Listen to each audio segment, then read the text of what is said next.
बढ़ते हैं। अब हम बात करेंगे कि noun is the name of condition. इसे हम कंडीशन भी कहते हैं या इसका एक और नाम हो सकता है स्टेट। इसे हम क्या कह सकते हैं? स्टेट। हिंदी में इसे कहा जाता है अवस्था। तो मैं आपको बता दूं अवस्था कैसी होगी? परिवर्तनशील होगी।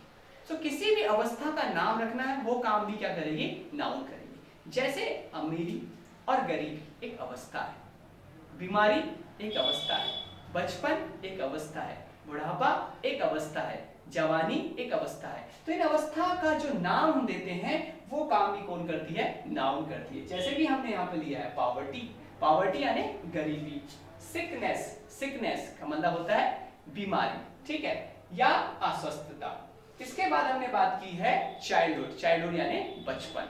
तो ये भी क्या है? आपकी नाउन है। इसके बाद देखते हैं एक्शन, ठीक है। सो एक्शन की जब हम बात करेंगे तो अगेन यहां पर एक प्रॉब्लम आएगी हमारे सामने कि भाई एक्शन तो हमें वर्ब में भी यूज करना होता है और नाउन में किस तरह की एक्शन यूज होगी। तो देखते हैं इस चीज को बड़े ध्यान से। यहां पर आपको एक बात विशेष रूप से ध्यान रखना है कि अगर हम कोई क्या ले लें, अगर हम कोई नाउन ले लें, ठीक है, जैसे हमने नाउन ले लिया, ठीक है, हमने नाउन ले लिया मूवमेंट। सो मूवमेंट जो नाउन है उसका वर्ब फॉर्म है मूव, ठीक है।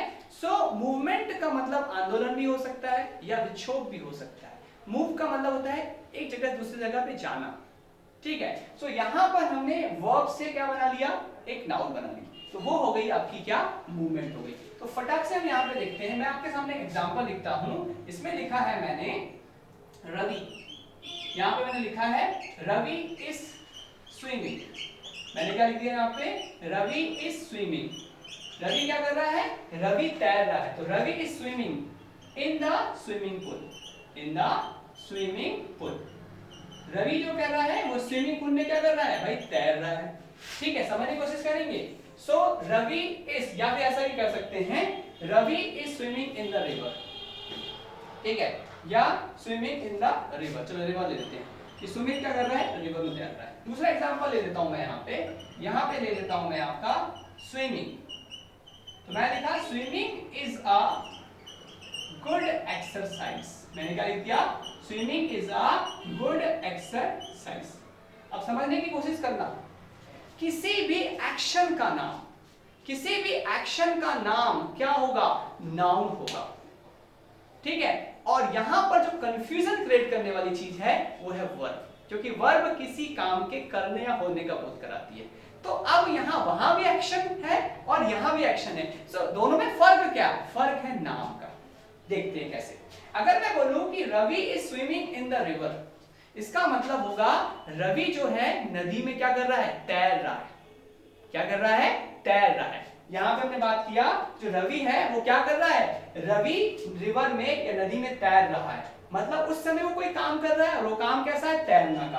तो ये स्विमिंग क्या हो जाएगा? स्विमिंग यहाँ पे वर्ब है। स्विमिंग यहाँ पे क्या है? स्विमिंग यहाँ पे वर्ब हो गई, ठीक है। समझने की कोशिश करेंगे। लेकिन सेकंड वाले एग्जांपल में आप देखें, सेकंड वाले एग्जांपल में हमने सेंटेंस की शुरुआत कैसे किया है? स्विमिंग से। और मैंने आपको एक बात बताई है, सेंटेंस की शुरुआत या तो नाउन से होगी या प्रोनाउन से होगी या नाउन जैसे नाउन इक्विवेलेंट से होगी। सामान्य सेंटेंस, अफर्मेटिव सेंटेंस की मैं यहाँ पे बात कर रहा हूँ। तो आप समझने की कोशिश करें कि यहाँ पे मैंने क्या लिखा है? Swimming is a good exercise. तो स्विमिंग यहाँ पे वर्ब नहीं है बल्कि क्या है? नाउन है। और ये है उस एक्शन का नाम। मैं एक और एग्जांपल देता हूँ। अगर मैं बोलूं कि ओलंपिक में क्या स्विमिंग है, तो बोलोगे हाँ भाई ओलंपिक में स्विमिंग भी एक इवेंट है। तो मैं बोलूंगा वहां पे कि swimming is one of the, ठीक है, one of the events in the Olympic, ठीक है। ओलंपिक गेम्स में जो है स्विमिंग एक इवेंट है। तो यहां पर मैं जो स्विमिंग बोल रहा हूं ये स्विमिंग कोई वर्ब नहीं है बल्कि वर्ब की हेल्प से बनाई गई नाउन है। सो एक्शन में बहुत सारी नाउन आएगी। जैसे मैं आपको बताता हूं, स्विमिंग हो सकता है, वॉकिंग हो सकता है, रनिंग हो सकता है, बॉक्सिंग हो सकता है, रेसलिंग हो सकता है। और ये चीज बनाई गई है वर्ब के फर्स्ट फॉर्म में आईएनजी लगाकर। तो याद रखिएगा जब वर्ब के फर्स्ट फॉर्म में क्या लगा दिया जाए? आईएनजी लगा दिया जाए और वर्ब किसका काम करने लगे, नाउन का काम करने लगे, तो हम उसे वर्ब का कौन सा फॉर्म कहते हैं, उसे हम वर्ब का जीरंड फॉर्म कहते हैं। अब आपको समझ में आया कि हमें नेम ऑफ एक्शन, अब आप बताइए कितनी सारी एक्शंस होंगी जिनका हमें नाम रखना है। हिंदी में तो ऐसा होता है, हिंदी में भी हम खाना और खाना कहते हैं। एक खाना का मतलब होता है ईट और एक खाना का मतलब होता है फूड। तो फूड यहाँ पे नाउन होती है और ईट यहाँ पे वर्ब होती है। इसी तरीके से स्विमिंग, तैरना और तैरना, तैरना नाउन भी हो सकती है, तैरना एक वर्ब भी हो सकती है। डिपेंड करेगा कि सेंटेंस में उसकी क्या भूमिका है। तो याद रखिएगा, जब भी कभी किसी भी सेंटेंस में आईएनजी फॉर्म से कोई सेंटेंस स्टार्ट हो तो आप समझ जाना कि वो नाउन है। क्या है, वो नाउन है, वो वर्ब नहीं है, वो नाउन है। और वो नाउन का, ठीक है, उसे वर्ब का आईएनजी फॉर्म या उसे वर्ब का हम जीरंड फॉर्म कहते हैं। तो जीरंड कब कहेंगे, जब वो नाउन का कार्य करे। आगे चल के हम वर्ब में बहुत डिटेल में बात करने वाले हैं। आगे बढ़ते हैं हम यहाँ पर। तो हमने देखा एक्शन, तो एक्शन में क्या हो सकता है, यहाँ पे हमने कुछ नॉर्मल से वर्ड लिया है, मूवमेंट लिया है, लाफ्टर लिया है, और मैंने आपको बताई कोई भी क्रिया, कोई भी एक्शन, ठीक है, उनका भी नाम नाउन के माध्यम से रखा जा सकता है। आगे बढ़ते हैं, इमोशन एंड फीलिंग। अब ये जो इमोशन एंड फीलिंग है, या आइडिया या कंसेप्ट है, ये कैसी नाउन है, इन्हें हम आगे चल के एब्स्ट्रैक्ट नाउन देंगे, ठीक है, इन्हें हम इंटेंजिबल नाउन कहते हैं। सो ये जो नाउन है, ये है इमोशंस एंड आइडिया। जैसे हम बात करें इमोशन, लव, ठीक है, हेट, एंगर, पीस, प्रेम, नफरत, है ना, क्रोध, शांति। तो ये क्या है, आपकी इमोशन या फीलिंग का नाम हो सकता है, ठीक है। उसी तरीके से कोई भी आइडिया या कंसेप्ट का नाम भी क्या हो सकता है, नाउन हो सकता है। जैसे हमने कल्चर लिया है, सो कल्चर, ठीक है, कल्चर हो गया,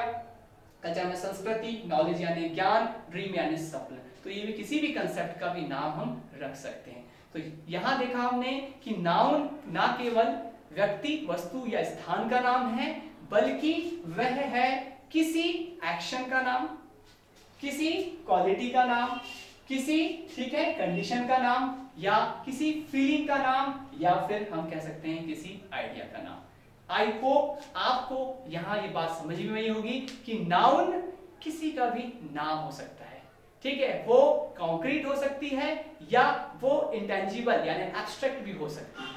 चीजें जो हमारे आसपास हमें दिखाई दे रही हैं, हम उनका नाम भी रख सकते हैं, या हमारे मन में क्या, हमारे अंदर कोई आइडिया जन्म लेता है, उस आइडिया का भी हम नाम रख सकते हैं नाउन के माध्यम से। और इससे हमें क्या मदद मिलती है, इससे हमें मदद मिलती है चीजों को पहचानने में। सो नाउन की सबसे बड़ी इंपॉर्टेंस है चीजों को आइडेंटिफाई करने में हमारी मदद करना। आई होप आप लोगों को ये बात समझ में आई होगी, ठीक है। अब हम अगले वीडियो में बात करेंगे काइंड्स ऑफ नाउन की, नाउन के प्रकार की हम बात करने वाले हैं, और वो भी बड़ा ही इंटरेस्टिंग होगा, ठीक है। तो मिलते हैं बहुत जल्दी एक नए वीडियो के साथ, ठीक है। Till then you take care, keep learning, keep shining, bye bye.